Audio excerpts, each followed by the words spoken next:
Hello, everybody, and welcome to Bates Motel. Wait a minute, hold on. Is that the right calling card? Oh no! Welcome to It's a Wonderful Podcast. There's the one. He's got it now. Yes. Sorry, we got a little bit confused there. But if you can't tell already, today on It's a Wonderful Podcast with my wonderful co-host Morgan Robinson, Hey. we're going to be taking a little trip into Bates Motel, talking about Alfred Hitchcock's masterpiece of a horror movie, Psycho. Morgan, how are you doing, buddy? I'm okay. It's very hot. I'm dying. Can you postpone your dying until after we're done recording? Yes, unless, of course, Norman Bates decides to kill me first. But, of course, I'm not a pretty blonde. I'm just a blonde. I'm not even blonde, really. Am I blonde? Who knows? You're ginger. Yeah, a bit of both. Call it a bit of both and be done with it. Just avoid showers.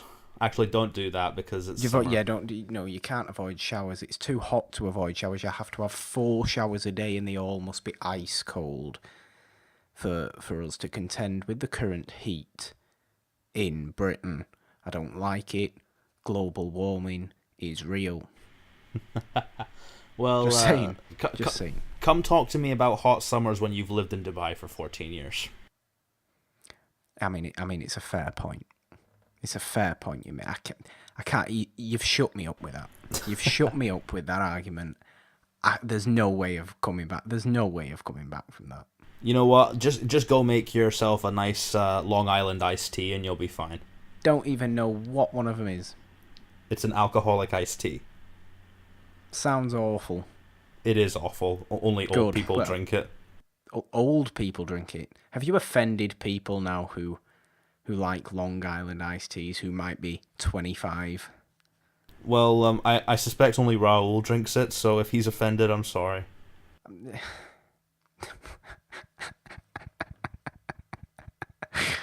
Oh God.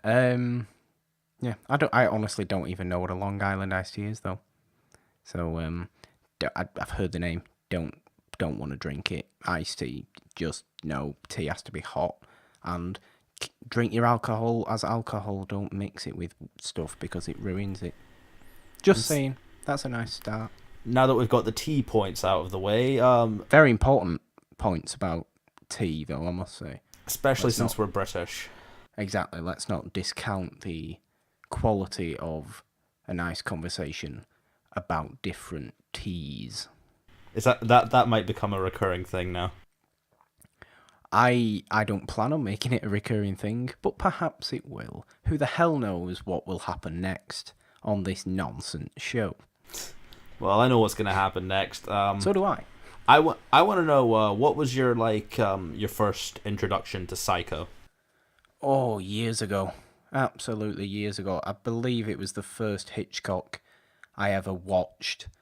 Right around the age of 14, when I first realised, I really like movies and stuff. So, who's a good movie? Who is good movie? It comes up with Hitchcock. Who is Hitchcock? What does Hitchcock? Psycho. How to watch Psycho? I just bought Psycho. I still own the same copy now. I watch it frequently. It's great. It's a nice introduction to Hitchcock, I feel. I feel like it's probably, weirdly, Hitchcock's most, not appealing, what do you call it? What's the word? Accessible? Accessible. It's his most accessible movie, I think. Which is, that's quite strange, because it's a twisted film, and it's not as sort of straightforward as some of his others, or in my opinion, it's not as good as some of his others either, but it's still wonderful. But I do think it's its most accessible. Yeah, I'm gonna surprise you all with how I was first introduced to Psycho. Oh God, oh no. So I read the book. Oh. Screams. Well, what a surprise there. Books. Yes, the book of Psycho by Robert Bloch, which was a very dark and twisted read, and I don't know why I was reading it when I was 13, but there you go. Yeah, you're a weird one, mind you. I was watching weird stuff when I was not weird stuff. Calm down, everyone. I meant films. I meant twisted horror films. Don't get excited. When I was like 13, 14. So it's no different, really. It's kind of funny because you always bag on me for reading kid lit, so because when I was younger I read a lot of adult literature, but it's kind of transgraded now that I'm an adult. We've figured it out, haven't we? This is what's happened. You got all your adult reading out the way when you were 12. When you should be reading the stuff you're actually reading now. Yeah, it's like I was reading like Little Women and Psycho and Rebecca and all these really, novels, as we called them. Novels. Literature. Yeah, you can imagine I was quite a smarmy kid. I mean, you're still pretty smarmy now. But True. You're Benjamin Buttoning with the reading right there. That's what you're doing. We've figured it out. Absolutely, and Psycho, the movie, is very different from the book, and this is one of the rare instances, I will admit, the movie is better than the book. I would like to hear your big explanation on why you think that, and what even is the book like? The book, I mean, you think the movie's twisted, the book takes it to a whole other level. So, I think one of the main differences is in the execution of the character of Norman Bates. In the movie, he's kind of like the whimsical boy next door, and he's a lot more of a tragic figure. In the book, he's an asshole who becomes Mother when he gets drunk. Oh. It's quite disturbing. And it's a lot more bloody. The shower scene in the book actually ends with her head getting cut off. I love it. Why didn't that happen?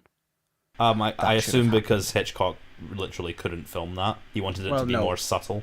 Well, yeah, I suppose there is a point as to why the shower scene in the movie is how it is, that it actually shows no blood at all or no knife actually entering a body, but it just looks like it does because Hitchcock just wanted to play with everyone a little bit.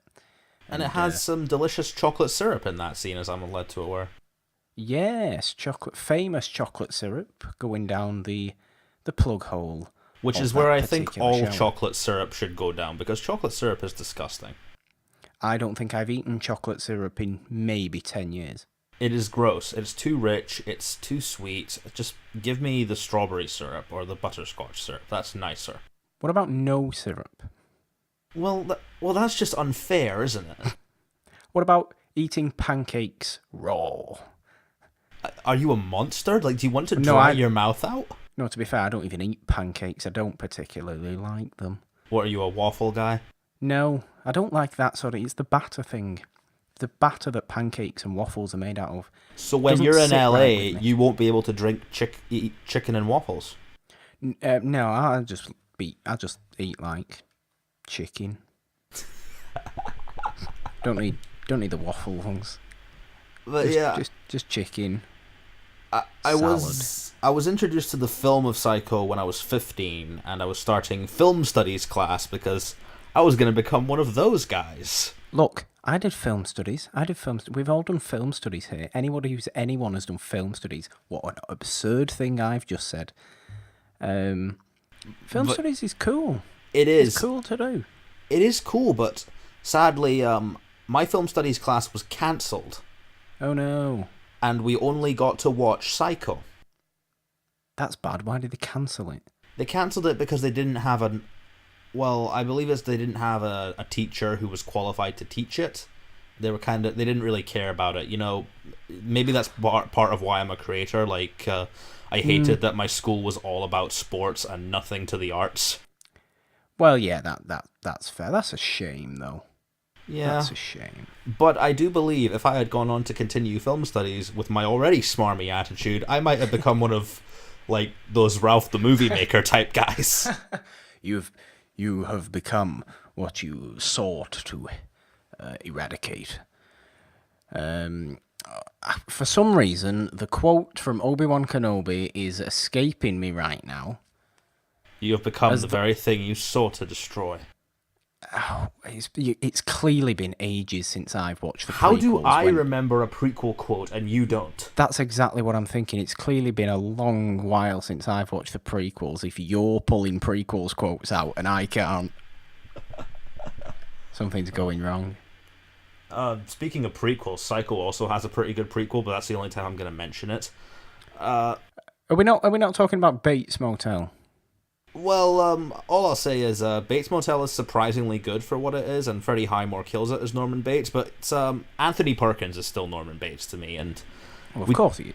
We touched on this briefly in the last episode where I was talking about it. Anthony Perkins as Norman Bates is my all-time favorite cinema villain. Why? It's a good shout. It's a very, very good shout. Why does Norman above... That was a nice big notification. It's my bloody emails. Why does Norman above everyone, every other villain ever? Why Norman above Vader? Why Norman above Hannibal Lecter? Because I'm not a basic film bro. So no, you're not. No, you're not. That's true. But what is it about Norman? I mean, The Wicked Witch is close, but Norman Bates, to me, is just such a great example of how you don't need to have someone act villainous to appear as the antagonist for your story. And he's a very tragic and sympathetic character when you really look at his whole story.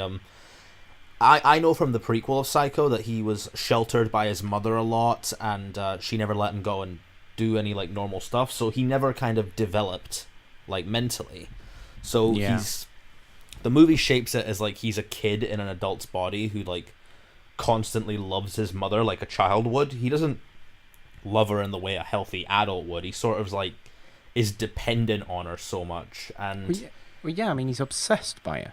Yeah, and there's some kind of a tragedy in that because, you know, I feel like with a different life, you can say this about a lot of villains, but I feel like with a different life or different choices, Norman Bates might have gone on to be a really stand-up guy running a motel, but he's cursed with this kind of...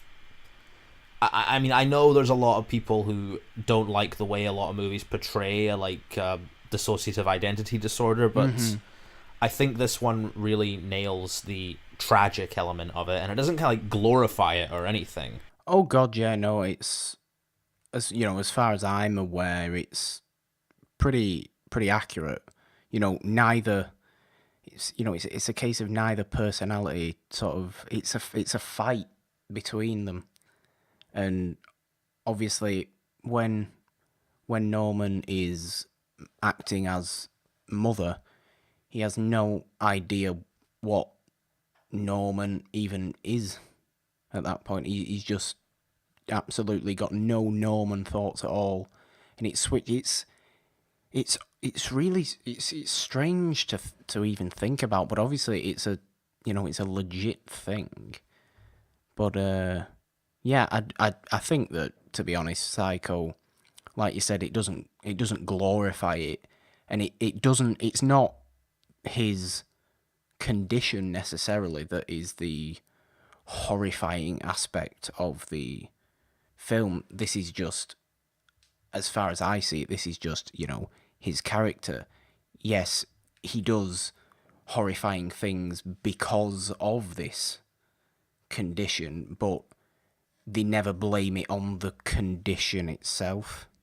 Yeah, they do it in a very tasteful way, and there's been some other movies that have tried to replicate that, and I still really like Split a lot with James McAvoy, but I gotta admit that representation of DID is a lot more of like a comic book storytelling style, which fits in that world, but I can also see why people would be put off by it. Yeah, that's fair.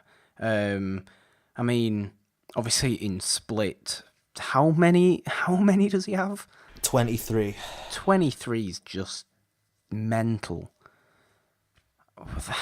But it fits in that Unbreakable universe, so fair enough. Yeah, completely fair enough.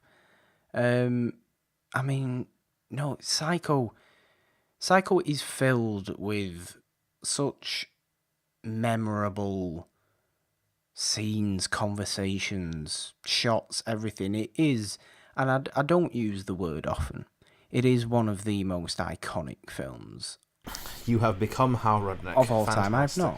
I've not strictly become anyone else who may or may not have the catchphrase iconic.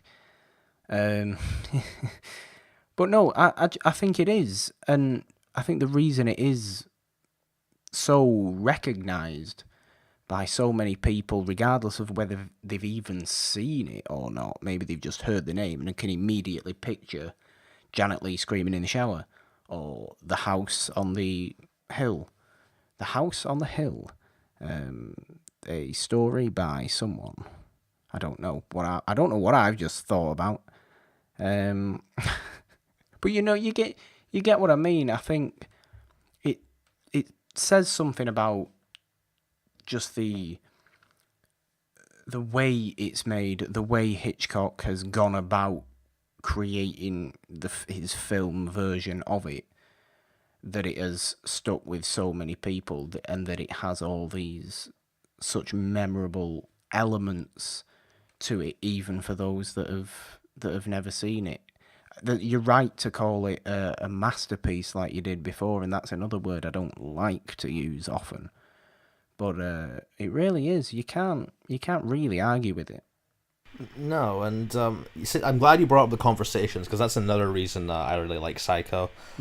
When I auditioned for my the last school play I could do in high school, it was a production of Narnia, and I really wanted to play the bad guy, so well, obviously, I auditioned with Norman Bates's famous monologue from Psycho.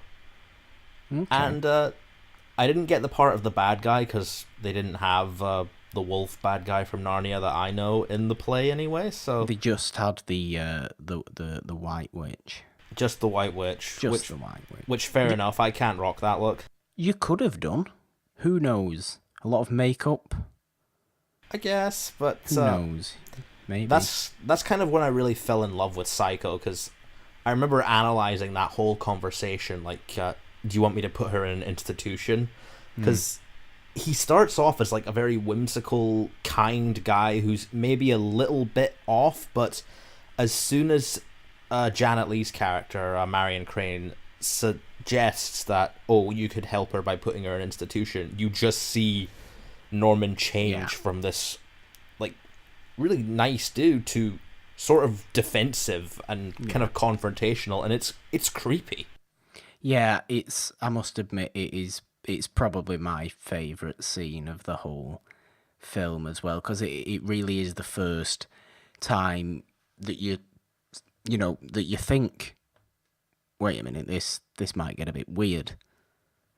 And because obviously they go into that back room with all the stuffed birds, and the stuffed birds themselves, like, fair enough if you like taxidermy, nobody's judging anybody for liking taxidermy, but there's a certain way, again, in which Hitchcock can just has these nice little, relatively simple, quick enough shots of these stuffed birds, and the back and forth conversation, and yeah, you get the feeling that maybe this guy isn't exactly as pleasant or as all there as we first thought, and I really love that as a little bit of a turning point. I also love that in the movie Hitchcock, where it's about the making of Psycho, at the end of that, the final scene is like Alfred Hitchcock talking to the audience, like, what will I do next? And then a bird just lands on his shoulder.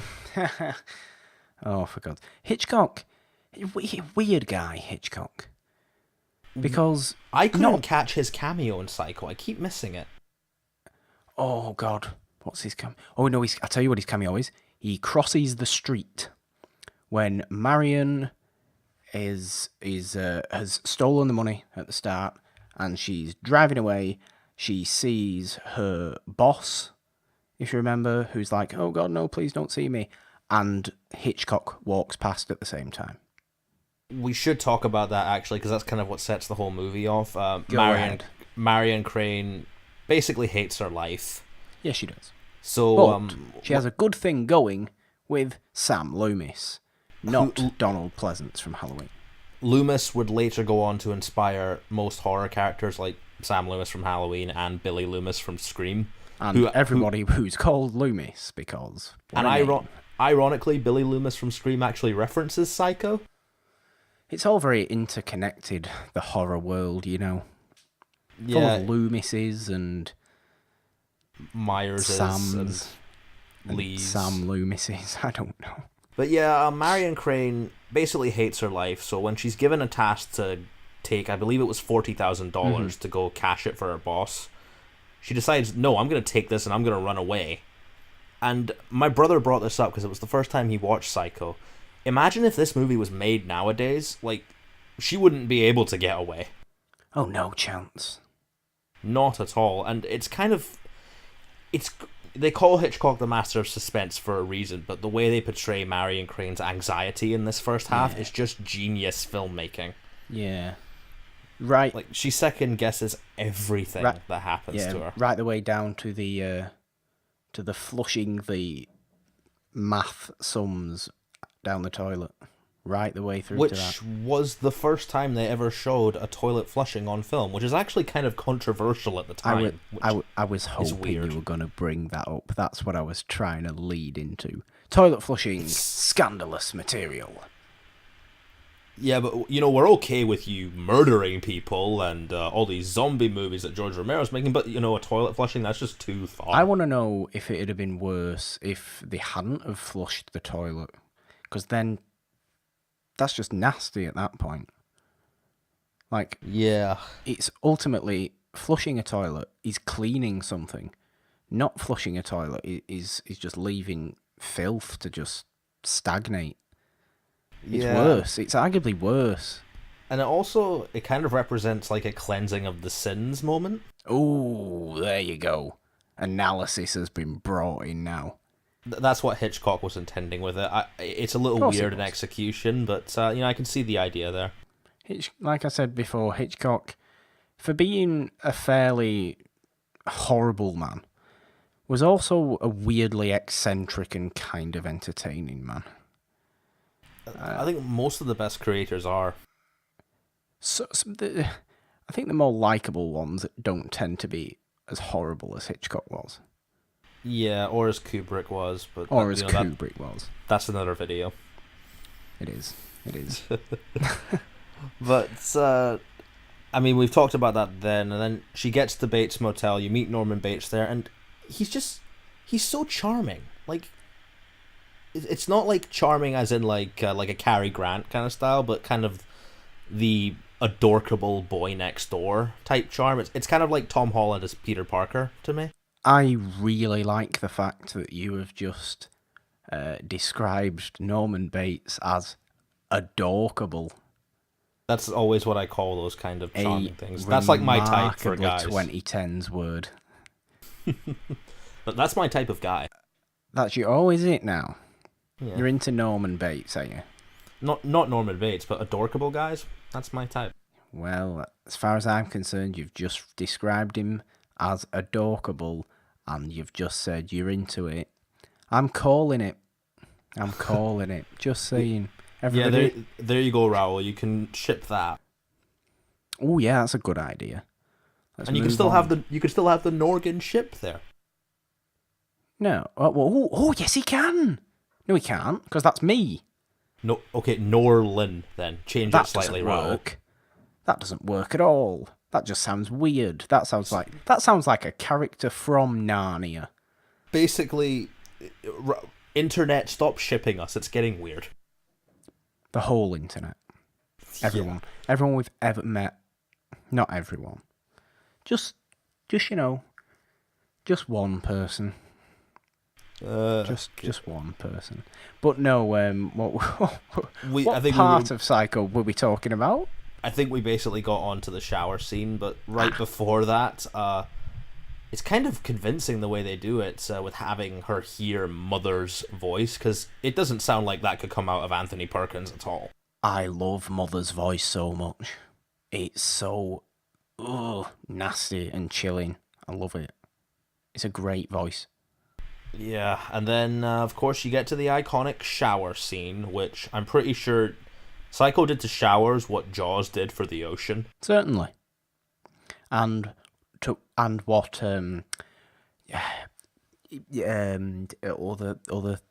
what Nightmare on Elm Street did for people who dream.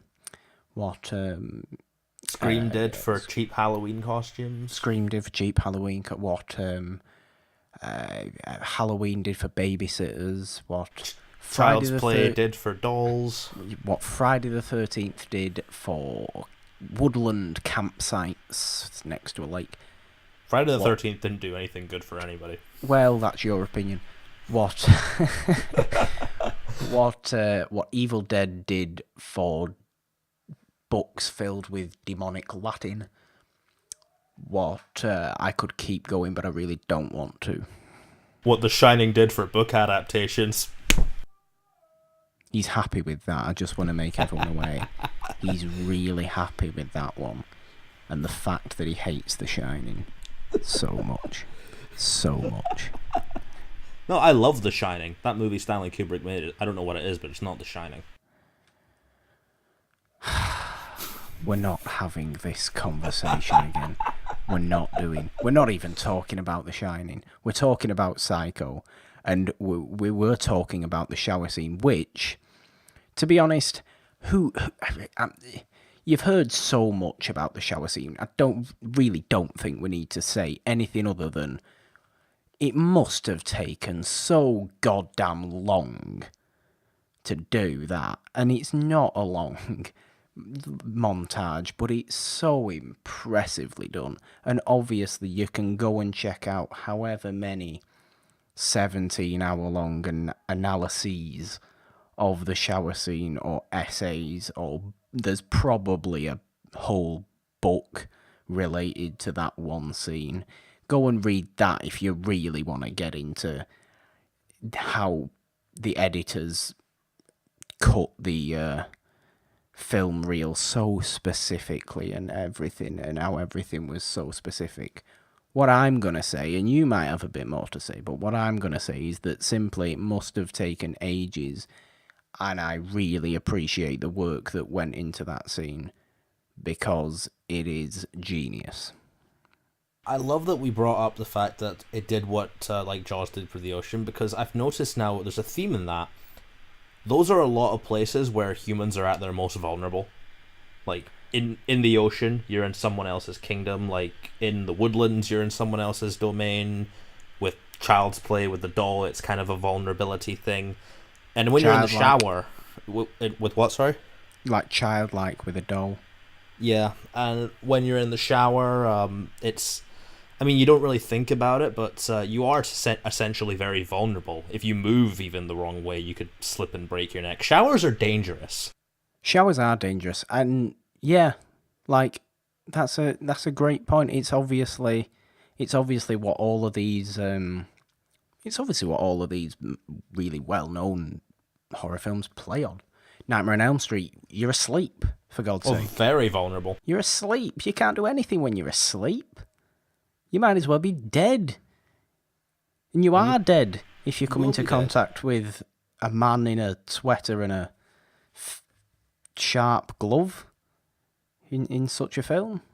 But yeah, I like that point a lot. I am actually I always do feel vulnerable in the shower.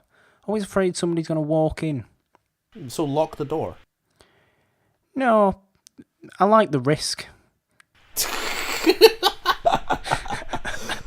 And you know the one way the shower scene could be improved? No, actually, I don't think it could be. Please tell me. The curtains pull open, you get that ear-jolting music. No. And it's Shrek. For those who didn't hear that because I screamed over the top of him, he did say Shrek, and somehow he's managed to wheedle his reference into an episode focused on Psycho, and I'm not happy about it. What an inorganic reference that was. I mean, okay, I'm going to stop thinking about that because it's actually making the scene scarier for me. It's absolutely terrifying. Mind you, didn't Shrek have a shower in Yeah, you had a mud shower. Shrek? Mud shower, right at the start. There you go. Yeah, well, Norman Bates isn't going to come into any mud showers, so we're fine there. He might come into some blood showers. Possibly. And for effect, I raised my eyebrows then and side-eyed the camera. That was very effective. Good job. Oh, the heat's got to me. But here's one of my issues with Psycho, even though I love it, and I don't know if you agree with this, but after the shower scene where it's so shocking and everyone's like, man, you killed off your leading star like half an hour in. That was unheard of back then. Oh, yeah, scandalous idea. But then the pacing of the movie kind of slows down a bit. Look, I do agree with that. I do agree that the pace in itself does slow down a bit, but I do like the mystery that comes afterwards. I do prefer the first half, undoubtedly prefer the first half, but I do really appreciate the mystery and the whole the stuff with Vera Miles, Marion's sister. And Detective Arbogast. Ugh, and, God. What a Balsam. What a detective name is that? Wait, it's a great name. And what has always been one of my quietly favourite things about Psycho is when they go to the local police officer or the local mayor or something like that. I think it was the sheriff. The sheriff, and then the sheriff goes on the phone, and he asks them, "What's this detective's name that you've sent to this motel to look for your sister?" And they say Arbogast, and he really overpronounces it. The detective's name is Arbogast. That's such a classic thing to do. Absolute favourite things. Why does he say it like that? Why? It's nonsense. I love it. There's another thing with Arbogast that I also love, aside from him being a snooty git. Yeah, he's not. He is a bit. He's not a particularly enjoyable character. His death, however, is hilarious. Is rather enjoyable. Please go on. I think it shocked William actually, but when he was walking up the stairs and you have that bird's eye view shot of Mother coming out to stab him, it's awesome. Perfect shot. Perfect. Could not be done any better. But the shot of him falling with the very obvious blue screen, it's hilarious. The best part is the back projection is very obvious, but the best part is his over exaggeration of his hand movements and his waving of his arms like a madman. I do appreciate the blood streak on his face. I like that. Yep, I mean he probably had a nice chocolate syrup dessert after that. But yes, he did. Yes, I'm sure he did. Martin Balsam eating chocolate syrup off of his own face. That sounds disgusting. But I don't know how someone could fall down a set of stairs like that. How do you fall down a set of stairs backwards, yet still manage to keep your heels on the stairs? It was probably just for safety. Like they didn't really want to break his neck. But just get a stuntman in there to just do a couple of backflips down the stairs. Or just get Hitchcock to do it, because I'm pretty sure... Get Hitchcock to do some backflips down the stairs. I'm pretty sure, even in the shower scene, that was actually Hitchcock. Oh yeah, I've heard that, actually. Or he did, one take where it surprised her, and that's what got the reaction. Oh, that'd make sense. Last thing you want to see in the shower is Alfred Hitchcock's face. The last thing you want to see when you've got absolutely nothing on and you stood in the shower is Hitchcock pulling the curtain away with some sort of ridiculously horrible grin on his face. Oh God, Hitchcock was horrible as a human being. He was. It's sort of, if you look at it, the two halves of this movie are sort of the same, but executed slightly differently. I'm intrigued by this. Where are you going with this? It slowly builds up to a mystery that we think is going in one direction, but then gets cut off by an abrupt twist with Marion. It's the shower scene. Mm-hmm. With the second half, it's trying to find out what happened to Marion, and then, of course, the big twist. Mother is dead, and Norman was the killer the whole time. That's a fair point. I like that, actually. You get 2 films for the price of 1, with Psycho opening now only on Movie Pass. That's a dying thing, isn't it? Yeah, it's dead. Bury it. Everyone who hates Movie Pass, just move to the UK and get the Odeon Limitless card. Yeah, we have good Limitless services in this country. Yeah. That don't run out, that don't fail as businesses 3 months in or however long it's been. And you even get some nice bonuses, like you get to go to limited screenings and that. And actually, there was a screening of Psycho that happened on Halloween last year. Ooh. I would not say no to seeing Psycho on the big screen. It was at the classic Glasgow Film Theatre. I was going to go, but it sold out just at the last minute. I must say, the classic Glasgow Film Theatre is a fantastic name. It's just called the Glasgow Film Theatre, but they show classic films there. It's a great cinema.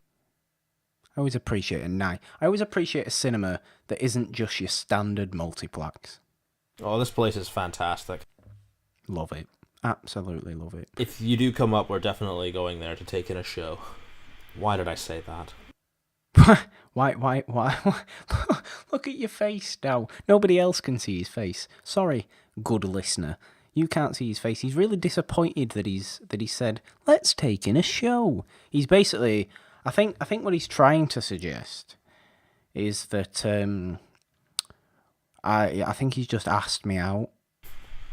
Is what I think has just happened. Great. Now I'm going to politely decline, just for clarity for everyone. My heart is broken, honestly.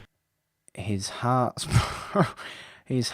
broken, and we're all going to die soon, shortly, because the end is extremely nigh.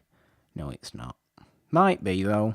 Who knows? Psycho. We're getting to the end of Psycho at this point, after Arbogast's death. And then we have another little scene with the sheriff where it's like, oh, Norman Bates' mother has been dead for over 10 years. Yeah. I think it was 10 years. And then everybody's going, oh my God! What? How? No! And then, of course... it plays with it rather well, because you think maybe his mother's alive and they killed someone else and put the body in there, so it does keep you guessing. I must admit, it's been a long time since it's been a long time since my first time watching Psycho. I can't remember if I ever thought that or not, but it's again, you bring up another very interesting possible audience reaction, and I like that. But of course, I don't think anyone in the 60s expected the twist for Psycho. Certainly not. Alfred Hitchcock actually bought every copy of the book so no one would know the twist. Every single copy? Yep, he ordered the studio to buy every copy. Well, he had power and money. That's what you do with power and money, isn't it? Buy all of one book. I know what I'm going to do. I am going to make... a few decades worth of great films that make a lot of money, and then I'm going to buy every single copy of this one book that I maybe want to make one day soon. Well done, Alf. I'd like to call him Alf from now on. Will you accept that? I'll throw it up and I'll say we should call him Alfie, like the Lily Allen song. Yes, but that is about Theon Greyjoy and not about... Well, Theon Greyjoy is also not a very nice person. Theon Greyjoy has had a hard time. Don't hate on Theon Greyjoy. He brought it on himself. He did bring it on himself, that he did. He did very, very much bring it on himself. Oh, Alfie Allen. But the finale is one of the most tense things I've ever seen because you really don't know where it's going, No, you don't. and then No idea. you get that one shot of Mother's skeleton slowly turning, and it's horrifying. I love it. I mean, I've watched Psycho with people that think the fact that it turns so slowly is a bad thing. It doesn't work for them. They think it should be quicker. You know, these are granted, these are the type of people that like a nice jump scare horror film. Oh, they probably love the quiet ones and the first Annabelle. Would quite frankly probably hate Hereditary. Oh, they would loathe Hereditary. And Hereditary's oh so good. And just for those, I'm still having just for- nightmares from Hereditary. just for everyone listening now, I've now got my fingers bunched up like an Italian man who has just made a fantastic bowl of pasta. Because Hereditary is that good. God. Am I not accurate? It is very accurate. Yeah. But yeah, no, the end of Psycho is great. I love the skeleton. I love the massive scream, and directly after, Another shock. Norman flies into the room wearing his wig and his dress, holding his knife. You get all the music comes back in, and then you get that sort of ridiculous little, "No, Norman, don't stab Vera Miles," and then it's a bit of a weird old-timey film tussle of people where they both look like they're not actually doing anything. Yeah, and I'm glad you brought up the music there because we haven't even mentioned the relevance of Bernard Herrmann's score. No, we haven't, but I disagree and actually disregard the fact that you call him Bernard because his name is Bernard.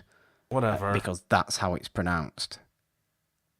Well, funny thing is, Alfred Hitchcock did not want music in the movie originally until he heard the score, and it greatly improved the scenes. Look, you can't not have music. I'm sorry, I don't like. Why? Music makes films. Try watching the shower scene without the score, and it's hilarious. I bet it is. I bet it really is. Try watching. I once did that. I swear I was in a class at school once. It might have weirdly been like an English class. And props to your English teacher. Well, yeah. But like we had I can't remember exactly, but I know it was something along the lines of we watched the opening of a film. I can't even remember which film it was, but we watched the opening of the... Do you know what? It might have actually been Shrek. It honestly might have been. I think it was. Anybody who may be listening to this, who may have been in my English class in like year 7. Was Katie in your English class? Maybe. Katie, if you're listening, can you back me up on this? Can you back me up on this, please? Was it Shrek or was it not Shrek, or have I just made this all up? But no, I'm sure, because obviously the opening of Shrek, I think it was definitely Shrek. Because obviously the opening of Shrek is pretty memorable, right? Yeah. You get with the music, but then you watch the opening of Shrek without the music, and it's nonsense. You don't know what's going on. It loses all effect. And it's the same here. That is what you call a organic reference. Fair play.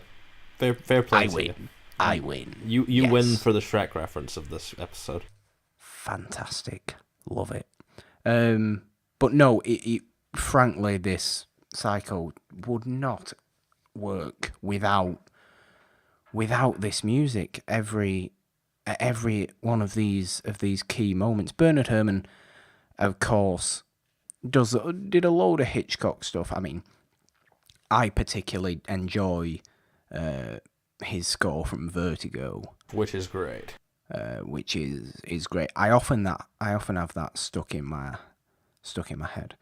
But yeah, who thought screeching violins would be so ingrained in the world's memory?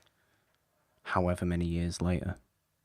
And it made the movie. Like, honestly, even the opening of Psycho with that text, with that score is amazing. Yeah. It's like amazing. The weird graphic design. Ugh. Of just sliding whatever the hell it is. I don't even know how you go about doing that. Was the it 60s? Saul Bass design? Thinking out loud to myself, was it Saul Bass the same? Probably was, wasn't it? Very possibly. Yeah, I can't see how it wouldn't be. He did a lot of Hitchcock. Yeah. Or at least did Vertigo. And Probs was. I think the final thing we can bring up is the final scene, which is seems quite obvious. Yes, of course. Please go. The psychologist then goes on to explain about how of Norman's mother now lives inside him and has sort of won him over. But the best part is when you just see Norman locked up and you hear mother's voice, but you see his expression. And it is no kidding, that for me is the scariest moment of Psycho because it's just so unsettling. Yeah, it's one of the best. It's one of the best movie endings I think anybody is ever likely to see. It's such a perfect way to end that film. And I do believe the first time we watched Psycho, I sent you a picture of me doing that very pose. In black and white, no less. Do I remember this picture? I don't believe I do remember this picture. I don't think I do. Maybe she'll... Please post this picture. If I still have it. From the podcast Twitter. I'll see if I can find it. But wonderful. Don't do it now. I'm not going to do it now. I'm just don't do it now. Getting my phone away so we don't get any more notifications. Do it later. Damn notifications. Ugh, God. Goddamn pinging all the time. It's hard. Nobody needs them. It's hard when you've got over 1,000 subscribers. Oh, what? See, before when you were saying you were a smarmy kid, and then I said, you're still smarmy now, and you've just proved it. I might have just said that just to prove your point, so we could have a little narrative for this episode. No. I refuse to believe that's a callback joke. I refuse to believe that's a callback joke. I'm not having it. You've just proved to everybody the level of your true smarminess. Well done. I promise you guys, I'm really a nice person. Don't listen to him. I mean, you are a nice person, doesn't mean you're not smarmy. Fair point. Nobody's perfect, Nolan. Nobody's perfect. Nobody's perfect to Norman either. Sadly, he's not perfect. I think he could have been a really great guy. Well, actually, nobody's perfect in Mother's eyes. In Norman's eyes, they might be perfect, but then Mother says, no, that girl is not perfect at all. Kill her. And then there you go. It's just... Every time I rewatch this movie, I just get something new out of it. And it's weirdly rewatchable for like a really old film. It's very, very rewatchable. That's why I said right at the beginning that it is, I think, Hitchcock's most accessible film, even though it's not my personal favourite. It is by far his most accessible film. Not least of which because it is so rewatchable. And I love how it went kind to of the horror genre later. What were you going to say? Sorry. I just cut you off. I had no idea what you just said. For those who want a bit of behind the curtain here, don't look at the man. Pay no attention to the man behind the curtain, says the Wizard of Oz. What am I going on about? Me and Nolan are never in the same room when we record these. Just no matter what Raoul's imagination is. No, it's over a screen. Sometimes we talk over each other and we have no idea what each other's just said. I'll let you go first. I don't even know what I was going to say. I went on a weird Wizard of Oz tangent. Oh, well... I don't even know. I think that about wraps us up on Psycho, so... If someone has not seen this, what would we say to them? I feel like anybody who's not seen Psycho has at least heard of Psycho. Right, so I say, so you know Psycho, right? It's like, yeah, I know Psycho. Psycho's great. It's like, have you ever seen Psycho? No, I've not seen Psycho, but I know it's great. Would you like to watch Psycho? Yeah, let's watch Psycho. That's how that conversation goes. You never need to force someone to watch Psycho. People just watch it. And as for Bates Motel, actually the show, the rest of my family really, really like Bates Motel, yet I've never seen a single episode. And I don't suspect you will see a single episode. No, I don't like the fact that it is a prequel, but not set, but like set now. It's more What's all that about? more a reimagining, because they recast Marion Crane as being played by Rihanna. Well, yes, that's true. I forgot about that. I did forget about that. But no, I can't see myself ever watching Bates Motel, to be honest with you. And I do like Vera Farmiga, and Olivia Cook is a lovely mank girl. We should clarify, mank is not an insult, it's short from Manchester. Yes, it is. Someone from Manchester is a mank. She's actually from Oldham, for anybody that knows where the hell Oldham is, which you won't do, probably, unless you're from here, which you might know where Oldham is, but then again, it's not guaranteed. And that was my little piece on Oldham and the city. Is it a city? Who knows? It might just be a town. Nolan, please stop me from talking. What I would love for us to do, if it ever happens, I'd love for us to do like a little vlog style and take a trip to the Bates Motel set, because it's still up. Universal Hollywood. Yeah, it's still there. Universal Hollywood. Mayhaps, just to use the better word for perhaps or maybe, you merge them together and you get mayhaps, which is a great word. I may be there soon. I'd like to be. Certainly like to be. Yep. Getting, stabbed by not getting stabbed by Norman, but I believe Norman comes out and attempts to stab you, which is. I mean, that's got to be a pretty poor gig for the guy who just graduated acting school. Now he constantly pretends to stab people. I don't know. It might be a good do. Might be a fun time. I suppose so, but Who knows? When you are in LA, you'll have to uncover something that's more horrifying than Norman Bates, and that's Raoul forcing you to read his Norgan fan fiction out loud. Yeah, that's not happening, is it? To be fair, we won't keep going on about this because nobody really cares what I may or may not be up to at certain points during the summer months.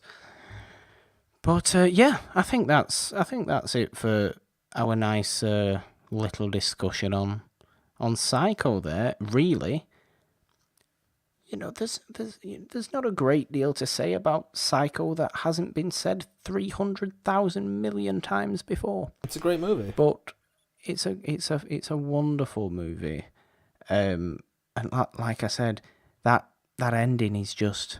It's one of the best endings, if not the best ending to a film you're ever likely to see. It's so effective. I love the smile.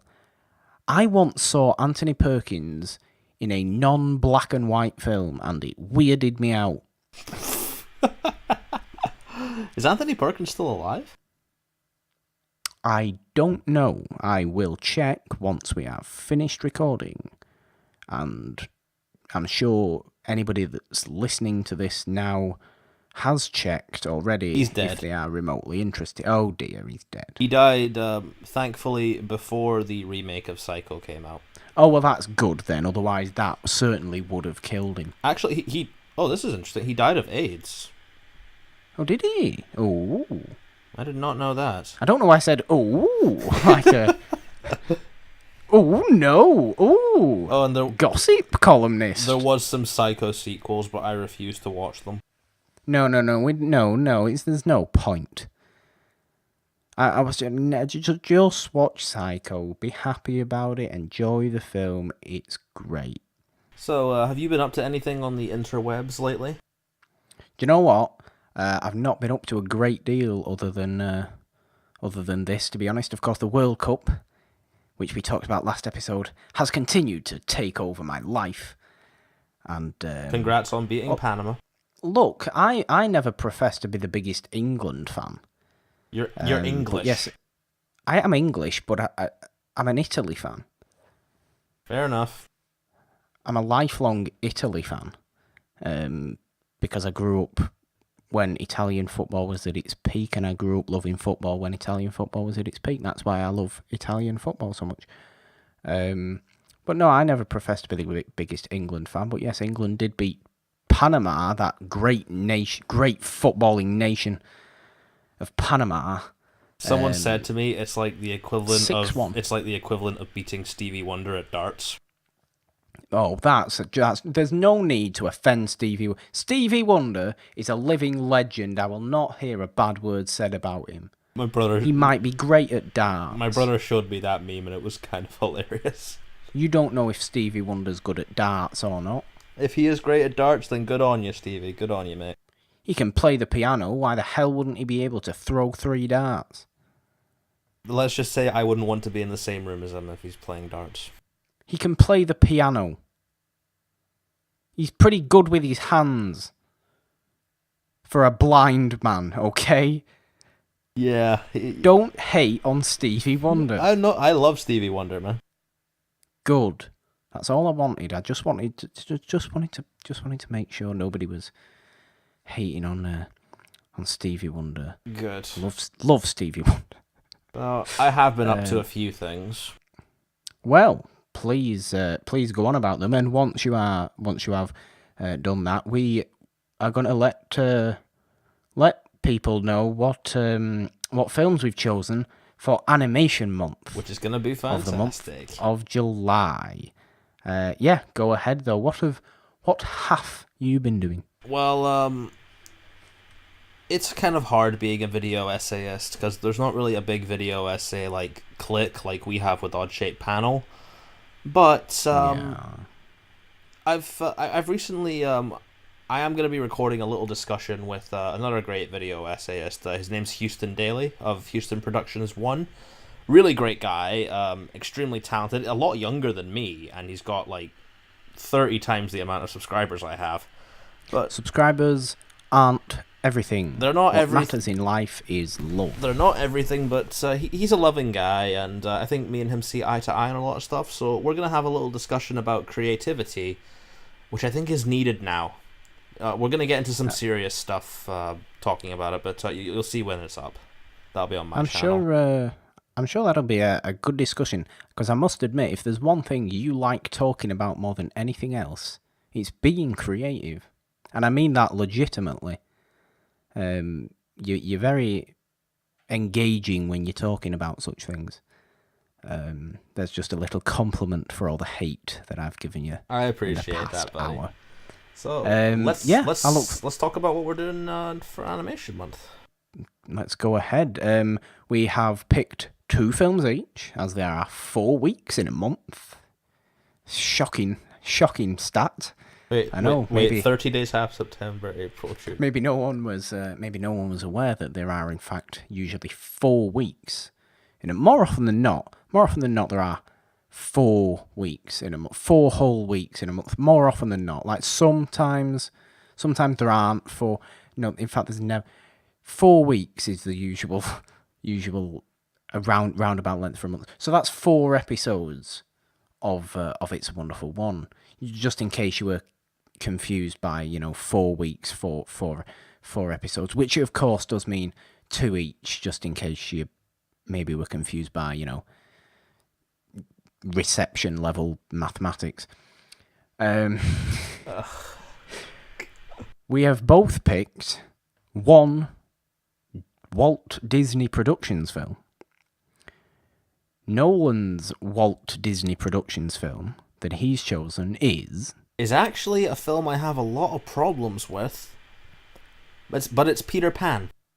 Nolan hates Peter Pan. I don't hate Peter Pan. Peter Pan's racist. I am so looking forward to actually recording the Peter Pan episode, because I will be shouting the word racism for the hour.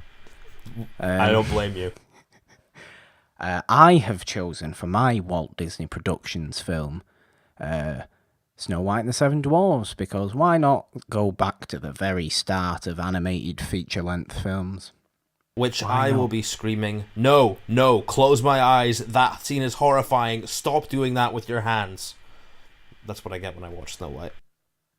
To be fair, it is quite a legitimately terrifying scene. So I agree with you on that one. If there's something I've always found intriguing about Snow White is that it's not called Snow White and the Seven Dwarves. It's called Snow White and the Seven Dwarfs with an F. Weirdly. Spelling, not a great thing of the past. Well, Disney are always weird, aren't they? Especially old Disney. Oh yeah, we'll definitely be talking about that. What makes the red man red? Oh, there'll be a lot of hate for some old Disney. There'll be a lot of love, obviously, for the actual, for stuff like Snow White, because you can't really not. But yeah, I've always had my thoughts and feelings towards Walt Disney and the kind of stuff that was in his produced films. But we have also chosen one completely non-Disney film each. And you may be thinking to yourself, but guys, It's a Wonderful podcast. There aren't animated films from that era that aren't Disney. That's where you are wrong. There are. We found them. Granted, mine that I've picked is from the early 70s, but we'll do it. Nolan has picked one that I don't believe I've actually ever seen, and I'm shocked about that, because you'd think I would have done. One that I've not seen either, but I have read the book, surprise, surprise, Animal Farm. Animal Farm, 1954, I believe. Yeah, because traumatizing you with Watership Down wasn't enough. Well, yeah, but Animal Farm's got a bit of meaning to it. Fair. What's Watership Down's meaning? Animal Farm is essentially like, I'm sure we likened the whole Colonel Volkswagen Blast or whatever he's called in Watership Down to a bit of Animal Farm stuff, because it's all very totalitarian and dictator, but he's got a bit of meaning towards it. I'm looking forward to talking about that, and I have picked perhaps the weirdest film I think I've ever seen. I've never actually seen it, but you know what I mean. It's called Fantastic Planet. It's from 1972. It's by a French director. I don't even know if it's in French or not. It definitely is. But it looks absolutely mental. Please, all listeners now who haven't turned off because I've just been, for some reason, in a weird mood this episode, please search Fantastic Planet now and just look at some of the images. It looks equal parts terrifying and absolutely beautiful. It's kind of strange to me that you picked that, because you've professed to not be a great lover of pure sci-fi, but that looks like pure sci-fi. It does look like pure sci-fi, but weirdly enough, I think we've both picked a Disney film, and we've both picked a film with communist undertones. Or anti-communist undertones. Totalitarian, at least. Because I believe that's what Fantastic Planet is about. I just sort of saw it and thought, there's no way I don't want to talk about that. So, yeah. Look out for those. Those are the four we're doing. In the month of July. And back in August, we'll be back onto picking our alternating regular non-animation films, such as this episode or the previous episode on the Maltese Falcon, which you can also go and check out. Nolan, anything else to say? Actually, I want to give a nice big thank you to April Dawn, who shouted out our podcast on Twitter. Yes, a good point. If she's listening, I've always thought you're a pretty awesome creator yourself, April, and thank you for that shout-out. It really means a lot. You're welcome on the show if you ever want to come on. It does mean a lot. I thought that myself. It really It really did mean a lot. It's such a nice thing that you were doing anyway, April. Just shouting out these shows you felt were worth shouting out, and shows, channels, podcasts, whatever it was. But the fact that anyone takes a bit of time out of the day just to support other people doing weird stuff like this is great, and it's seems to be seen less and less in a world of horrible fans of things. But if you find the right people, you can you'll always be sorted and you'll always feel loved. So thank you very much, April, for that. Well done for bringing that up, Nolan. All right, anytime. I got to give a nice big shout out to the people who support us, because we love doing this show. We do love doing this show, and of course, if you also love this show and you are listening on Apple Podcasts or anything like that, please rate and review the show, because that would be really nice of you, and we want to be nice. We like being nice. Being nice is so much easier and takes so much less energy. So, just do it. Star Wars fans. It's literally Star Wars fans. I'm not going to let... No, I know you're going to go crazy, so... Yeah, I am. Not now. But yeah, if you are on Apple Podcasts, please go ahead and do that. Or if you are on YouTube, just, leave a like, leave a bit of a comment. What did you think of this episode? Was it a fun one? And subscribe to the It's a Wonderful podcast channel, and also mine and Nolan's individual channels, which are the featured channels on the YouTube channel, or just search either Purple Don or Nolan Dean on YouTube, and you will find them. Nolan, any more plugs from you? As always, just like you said, you can find me at NolanDean27. You can find Morgan at the Purple Dawn with a 3 instead of the E, because, I don't know, numbers. Because numbers, and because of Patrice Evra. And that. And, guys, a boy's best friend is his mother. So why don't you sit down with your own mother and watch Psycho together? It'd be a pretty great experience. I once watched Psycho with my mother. It was not a good experience. I don't think she liked it. Your mother sounds like a delightful woman, honestly. And my mother is a delightful woman, that's why. Yes, I don't know. That's it.